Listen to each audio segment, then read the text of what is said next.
Sima aqui me elaborar um artigo com a sala semana passada, de qual que trata o reto que o governo tem para o que o profissional não também back, pero o reto também de outra banda que o profissional não tem para o qual que trata o que não está regressar a Aruba. O qual sobressalita que não somente o salário está o reto principal. Então, o ouro que bota bem back a Aruba e gana de regressar ao país, bota bem se comparar dois países, bota bem se comparar dois estilos de vida. Dois vidas para Kiko. So, no momento que o ouro que bota bem back a Aruba, bota bem não somente pensa quanto me vai ganhar no salário, pero bota bem pensa também onde me vai viver. Ora como chega, me tem a oportunidade para desarrollar me mês e que mais o país aqui está oferecer. Se reto para o governo, desta banda não somente para atrair o profissional em back, pero para retener isso aqui não.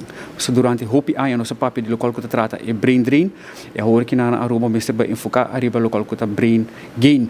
Então, e na é caminho que abre discussão de público com o artigo aqui. A mim como parlamentário local como por hasi, tá naturalmente quero estimular o governo para parar duro arriba visão e manejo para os próximos 5 e para 15 anos, para que sobre o objetivo momento vamos se vai também, que é importante para tudo local que é dado não que nós tem caba. Conectar isso aqui com outro para assim e nada nos vai e medir também que o local que nós está fazendo e sua efetividade para o local que trata nos profissionais.